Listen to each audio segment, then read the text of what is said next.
ang ibig sabihin ng Biblia kapag sinabing ang Diyos ay pag-ibig? Ang Diyos ay puno ng pagmamahal at mahal niya tayong lahat bago pa natin siya piniling mahalin.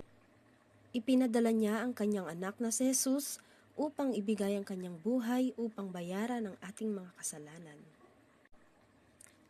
At kapag pinili nating sundin si Jesus, pinibigyan tayo ng Diyos ng banal na Espiritu para makilala natin siya at mahalin tulad ng pagmamahal niya. Ano nga ba ang ibig sabihin nito? Ang ibig sabihin ng pag-ibig na katulad ng sa Diyos ay mamuhay tulad ni Jesus. Nangangahulugan ito ng pagpapakita ng kabaitan sa lahat dahil unang minahal ka ng Diyos, mga kaibigan mo, ang iyong mga kapatid na lalaki, ang iyong mga kapatid na babae, at maging ang mga taong nang-aapi sa iyo.